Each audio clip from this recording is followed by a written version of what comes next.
Selamat datang dan bertemu kembali pada perkuliahan Metodologi Penelitian dan Penulisan Ilmiah atau MPTA. Hari ini kita sudah memasuki pertemuan ke-6, melanjutkan dari pertemuan yang lalu. Topik atau subbahasan yang kita bahas hari ini adalah masih di fokus pada landasan teori. Hari ini kita akan memfokuskan kepada penelitian terdahulu.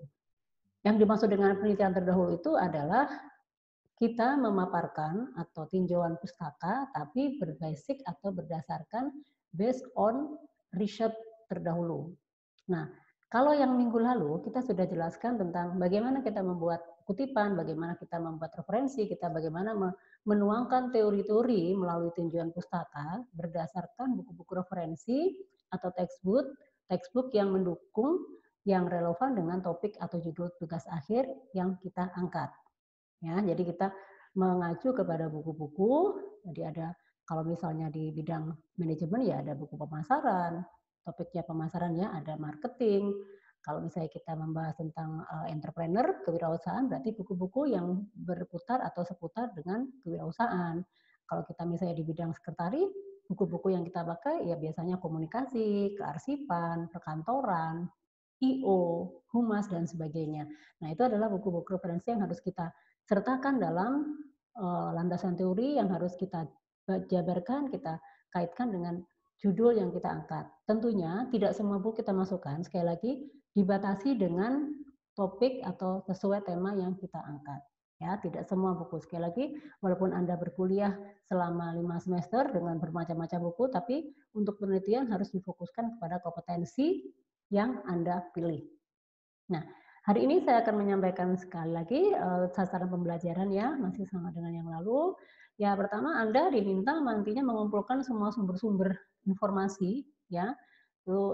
Tapi untuk yang hari ini kita memfokuskan sumber-sumber informasi itu dari mana? Sumber-sumber informasi yang berasal dari penelitian terdahulu. Penelitian terdahulu itu dalam bentuk apa? Biasanya dalam bentuk jurnal atau skripsi atau penelitian lainnya yang dilakukan oleh peneliti dan dipublish ya, dipublish dan sudah bisa diakses oleh banyak orang, biasanya ke para cendekiawan atau para mahasiswa. Nah, itu bisa melalui online dan sebagainya. Nah, setelah menemukan sumber-sumber informasi ya, yang hari ini saya fokuskan kepada hasil penelitian atau jurnal, di mana nanti mahasiswa mampu menulis berdasarkan sumber informasi tersebut kajian-kajian, teori-teori, atau penelitian yang pernah dilakukan sebelumnya yang sama topiknya, sama topik bukan berarti sama judulnya, sama topiknya atau temanya dengan yang dilakukan oleh orang lain sebelumnya. Nah, yang terakhir informasi itu bisa dikutip atau bisa diringkas. Ya, jadi nanti saya sampaikan bagaimana cara mengutip sebuah karya ilmiah atau jurnal dari peneliti sebelumnya. Nah, perlu ditekankan, mengingatkan kembali, untuk bab 2, untuk pembahasan bab 2 itu kita akan menggunakan dua, ya, sub 2.1 itu adalah tinjauan pustaka dari referensi, yang kedua adalah tinjauan pustaka atau kajian penelitian berdasarkan penelitian yang terdahulu. Ya, rujukan yang disarankan adalah 10 tahun terakhir. Artinya apa?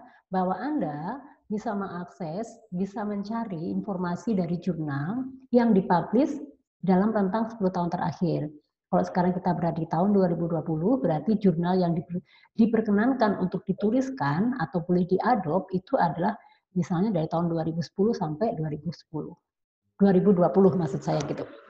Jadi tahun sebelumnya dianggap sudah terlalu jauh karena penelitiannya sudah update ya.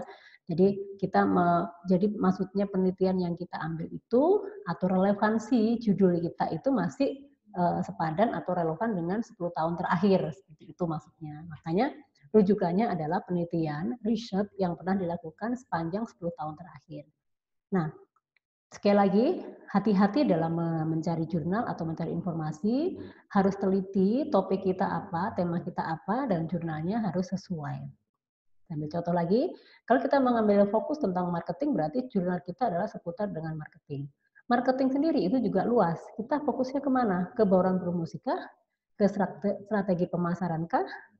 Ke distribusi kah? atau ke analisa SWOT kah, atau tentang strategi pemasaran secara general. Nah, banyak sekali yang bisa diangkat dalam topik marketing. Jadi kalau itu berarti jurnalnya sesuai dengan topik. Kalau kita mengambil tentang distribusi, berarti kita harus mengumpulkan informasi berupa jurnal itu yang membahas atau yang pernah diteliti terkait dengan distribusi. Tuh. Kalau di bidang sekretaris, ya, kalau kita mengambil topik humas, hubungan masyarakat atau PR, berarti jurnal atau informasi yang kita kumpulkan adalah jurnal-jurnal yang bertema, yang berjudul, sekali lagi judul tidak sama ya, bertema atau topiknya sesuai dengan yang kita ambil. Contohnya tadi PR atau humas. Jadi tidak boleh kita masukkan perkantoran, kita tidak boleh masukkan tentang job desk-nya sekretaris dan sebagainya itu, artinya jurnal itu harus fokus ke PR itu ya. Nah, itu adalah yang harus dituangkan outline yang dalam landasan teori yang berupa penelitian terdahulu. Berikutnya, saya akan langsung memberikan contoh-contoh kutipan-kutipan yang diambil atau merujuk dari referensi jurnal atau penelitian orang lain yang telah dilakukan 10 tahun terakhir. Ya, sebagai contoh, saya mengingatkan kembali untuk bab 2, baik itu yang tinjauan teori atau tinjauan pustaka berdasarkan buku referensi ataupun tinjauan pustaka berdasarkan penelitian terdahulu, itu harus dilakukan dengan menggunakan aplikasi software Mendeley. Saya berharap semua peserta perkuliahan ini sudah pernah mengikuti perkuliahan tentang bagaimana mengadop atau melakukan sitasi, mengutip, sitasi itu mengutip atau mengambil dari karya orang lain melalui aplikasi Mendeley. Dan nanti bisa diingatkan kembali, nanti di pertemuan selanjutnya kita akan praktek, kita akan tunjukkan bagaimana mengutip atau bagaimana membuat kutipan supaya Anda tidak dianggap plagiat. Kenapa? Karena itu penting sekali. Kalau misalnya Anda tidak mencantumkan si penulis penelitian atau si peneliti, itu nanti Anda akan dianggap plagiat dan itu sanksinya fatal. Anda akan di-drop, Anda dianggap mencontek dan mengutip atau kopas karya orang lain. Itu yang tidak dibolehkan. Nah, bagaimana ketentuan dan etikanya? Ya, setiap kita mengutip dari buku, referensi atau jurnal, itu harus mencantumkan nama penulisnya dan tahun terbitnya. Nah, seperti yang kita contohkan saat ini. Ya, dan sekali lagi di dalam buku atau jurnal itu kan nanti di sana juga kita akan melihat banyak pengertian atau teori yang diambil dari textbook, tapi bukan itu yang harus Anda lakukan. Yang dimaksud dengan mengutip penelitian terdahulu adalah kalimat statement yang dinyatakan yang benar-benar dituliskan oleh peneliti, bukan dari buku. Nah, apa yang dimaksud itu nanti kita akan kasih contoh, ya. Jadi saya akan memberikan contoh. Nah, ini ada beberapa contoh kutipan. Ini saya katakan contoh ya, strategi pemasaran adalah satu cara memenangkan keunggulan bersaing yang berkesinambungan baik itu untuk perusahaan, untuk yang memproduksi barang atau jasa, dan seterusnya sampai di sini diakhiri dengan konsumen dan target pasar tanda petik. Nah, di sini ada nama, ya, Wibowo, Arifin, dan Sumantri. Artinya apa? Bahwa tulisan ini yang merumuskan strategi pemasaran, itu yang merumuskan adalah 3 orang ini yang telah melakukan penelitian sebelumnya. Nanti kita tunjukkan cara-caranya. Nah, bisa disambungkan lagi hasil penelitian lain dan Diniati dan Agus Rinal tahun 2014 itu masih update ya, mengungkapkan strategi pemasaran dapat menentukan alternatif tindakan dan seterusnya sampai kepada omset penjualan. Ini sekali lagi ini adalah kita bisa mengkopas, kita bisa melakukan parafrase. Parafrase itu artinya merangkum dari yang sudah dipaparkan oleh si peneliti sebelumnya. Nah, ini contoh pertama.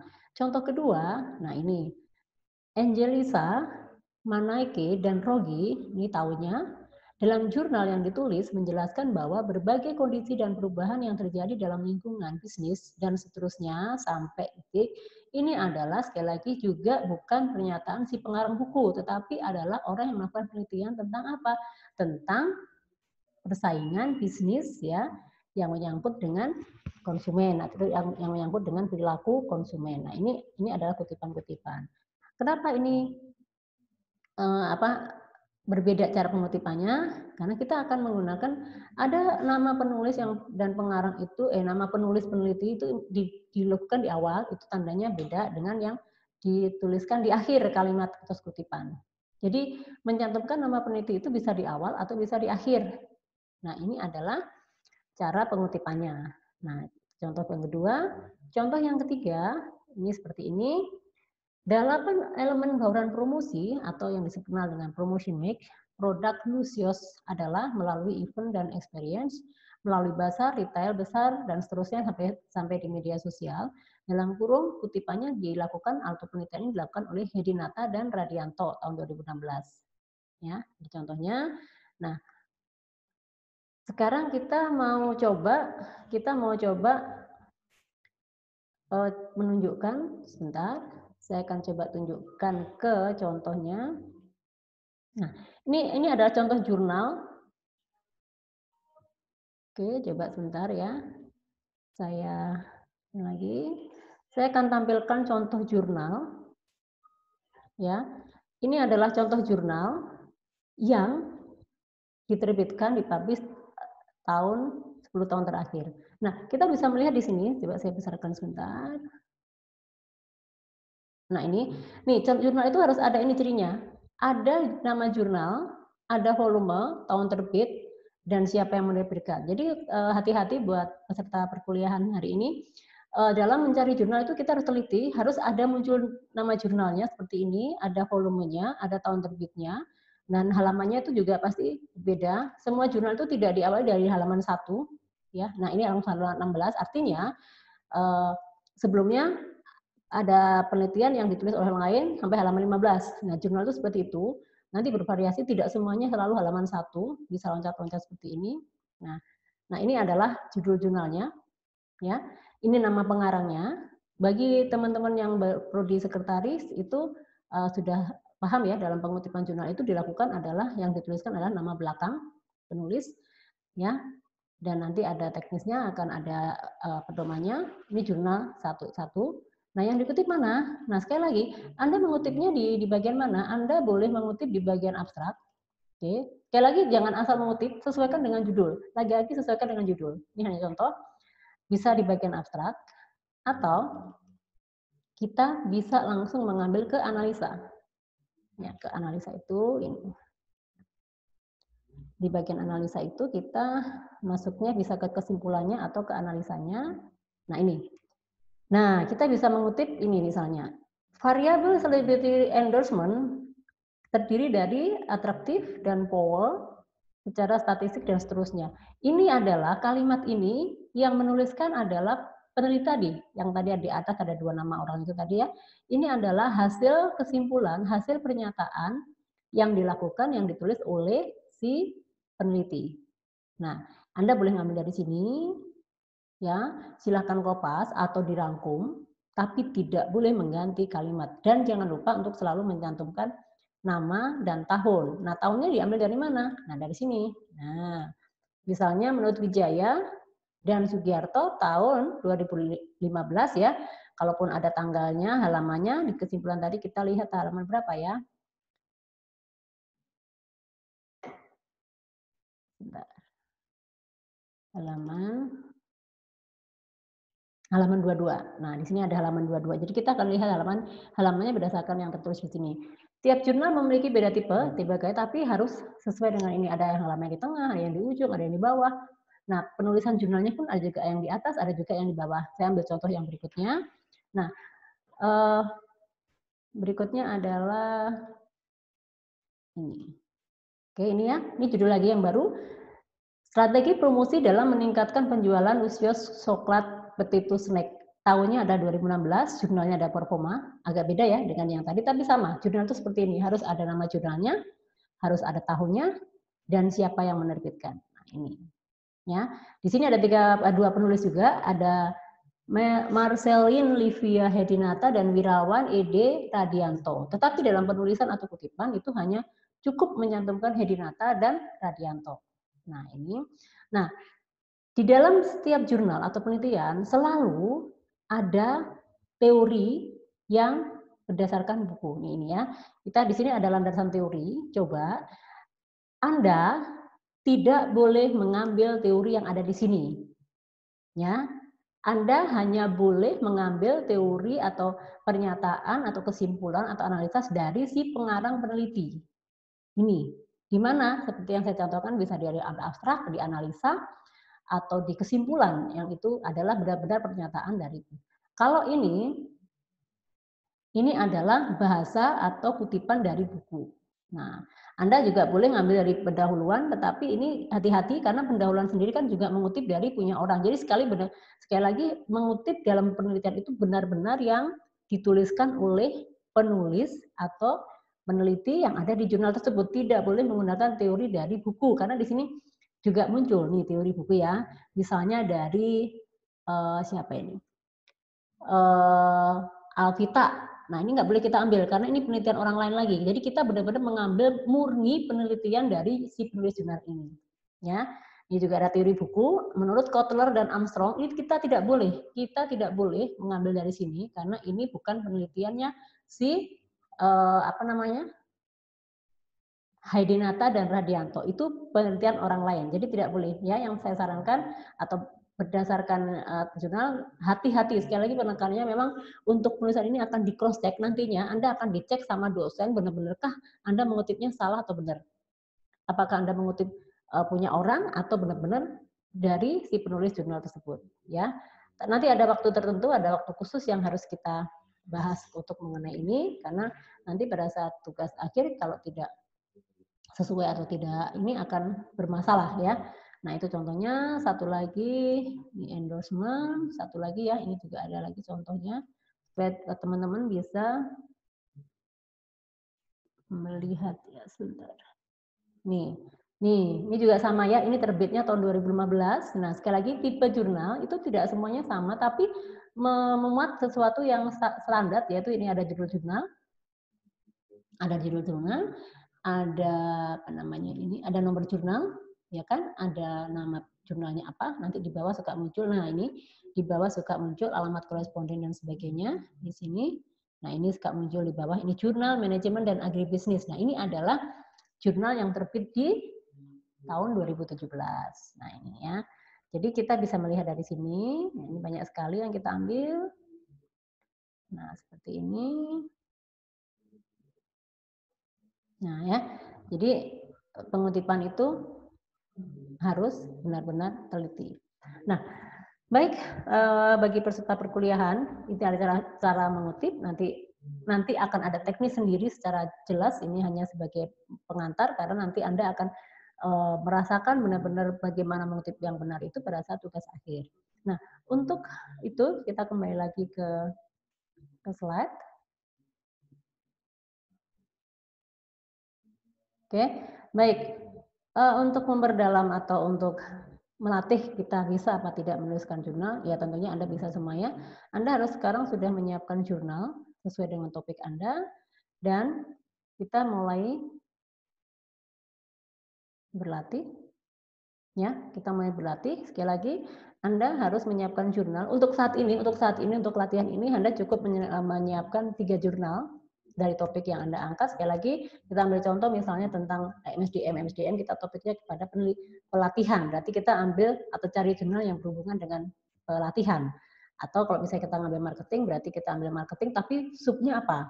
Kalau misalnya ambil promosi, berarti kita cari jurnal yang terkait dengan promotion atau bauran promosi. Nah, bagi yang sekretari, kalau misalnya kita mengambil tema humas atau PR, berarti kita harus menyiapkan jurnal yang berhubungan dengan PR atau jurnal. Kalau misalnya mau ngambil topik arsip, berarti kita menyiapkan dokumen-dokumen atau jurnal yang berhubungan dengan penelitian tentang arsip. Nah, kalaupun kita mau mengambil tentang koresponden, berarti kita harus menyiapkan jurnal yang terkait dengan koresponden di media massa. Baik, sekali lagi silakan Anda berlatih sisa waktu yang ada dan silakan dikumpulkan sesuai deadline. Sekali lagi ini untuk latihan hanya 3 jurnal. Saya akan cek apakah Anda mengutipnya sudah benar atau belum, dan sudah mencoba dengan menggunakan Mendeley, ya seperti yang sudah diajarkan oleh dosen aplikasi komputer sebelumnya. Mungkin dibuka kembali memorinya supaya kita bisa sama-sama mempraktekkan selama ini kita belajar bisa dipraktekkan dalam proses tugas akhir ini. Sekali lagi saya ucapkan terima kasih atas perhatiannya, tetap semangat dan terus berlatih untuk bisa mengejar menuju penyusunan proposal tugas akhir yang nantinya akan lanjut ke tugas akhir yang sesungguhnya. Sekali lagi terima kasih atas perhatiannya, semoga memberikan manfaat. Kita akan kembali ke e-kampus dan see you tomorrow.